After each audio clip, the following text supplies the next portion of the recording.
Another man who is looking much frailer in recent years is the president himself, Joe Biden. And this poll that has come out might come as no surprise. This poll shows that Joe Biden is facing an enthusiasm gap heading into the 2024 election. Emily, are you surprised? Why could that be? Yeah, I mean, no, I'm not surprised by that at all. But there have been other polls that have found not only is it an enthusiasm gap, some of it is translating into gains for Donald Trump. So, for example, New York Times and Axios both had polls in the last month or so that showed Donald Trump gaining like no Republican, high-profile Republican has in a long time with young voters.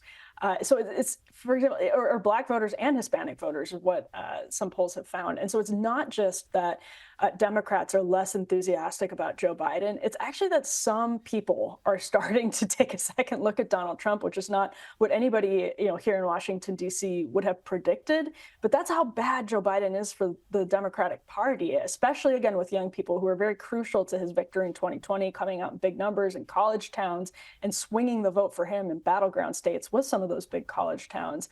It's one thing to have an enthusiasm gap that's bad enough on its own, but what it looks like is also some of that is translating to Donald Trump. So that's in Michigan, for example, last night, some 20% of the vote was a protest vote. So uncommitted, that option got about 13% of the vote. Another 5 or so went to Dean Phillips and Marianne Williamson. We saw that in college towns, but we also just saw that in areas that are concentrated with young people. A lot of the upset was over Joe Biden's policy towards Israel. So with young voters in particular, that enthusiasm gap is real. And what's worse for Democrats is it could actually start bleeding into support for Republicans.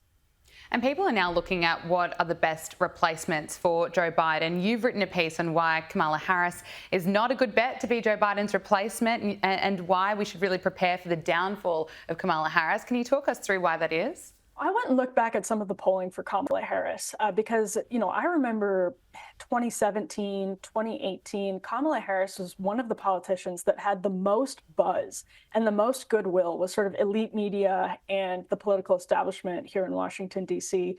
And it showed in her polls. She was Glamour's Woman of the Year. I think that was back in 2018, was getting tons of positive press coverage. And in the polls, she was doing really well. She was going up and up and up. And then after she became vice president and the spotlight really hit her hard, she had a failed presidential candidacy in the middle of that, too. Everyone, again, thought, Kamala Harris might be the one to beat. She would be a safe bet. If you were putting money on the candidates, you wouldn't be dumb for putting most of your chips on Kamala Harris.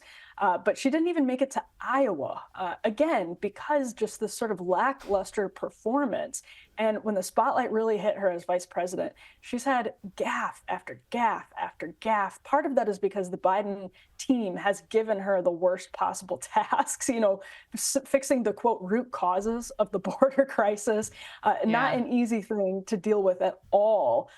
So she hasn't been helped by that, but she just says things that go viral for being so just like the perfect stereotype of a politician who's using a lot of words but not saying anything. It's almost a parody of that. And she does it every time she gives a major speech.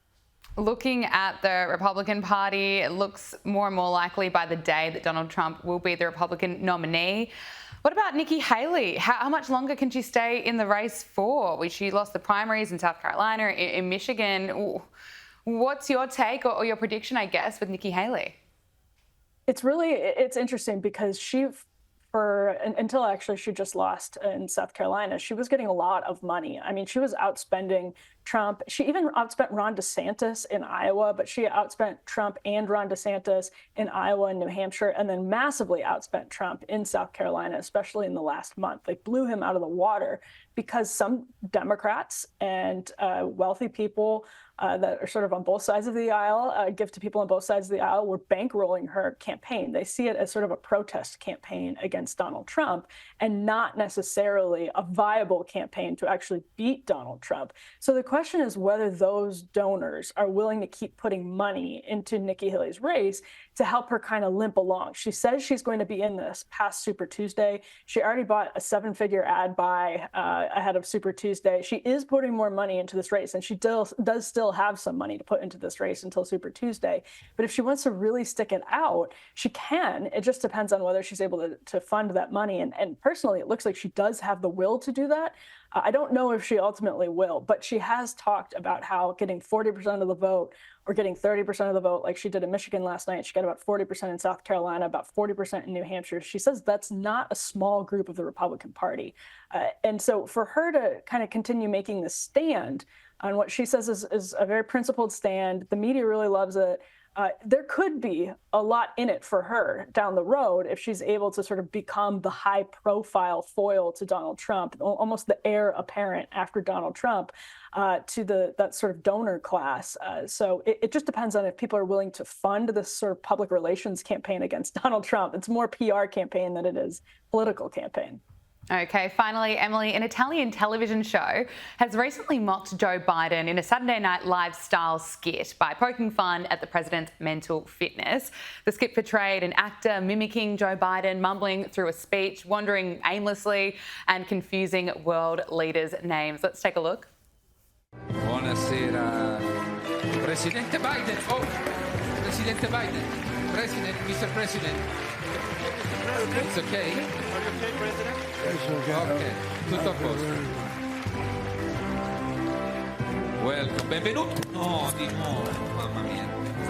President, Mr. President, ecco. Are you okay? Yeah. Okay, it's okay. Yeah, very good. What's your name? Con chi parla? Mr. President. My name is Joe Kennedy. No, Biden, lei è Biden. È Biden. Ma... Oh no. Emily, did they get it right? Is it a little bit too close to home? You know, again, yeah, I think it resonates with a lot of voters because it keeps showing up in the polls that people think, and it happens to Trump too. I mean, there's a lot of dissatisfaction, and Nikki Haley has talked about this on the campaign trail. There's widespread dissatisfaction with the same candidates as 2020 being what's on the ballot in 2024. There's a lot of polling that suggests people think Joe Biden is too old to be president. There's even polling of Democrats that suggests they wish they had another option. And so much of it, because he's passed a lot of legislation. He has put a lot of executive actions into order, but a lot of it just comes down to his inability to get through some sentences often when he's speaking publicly.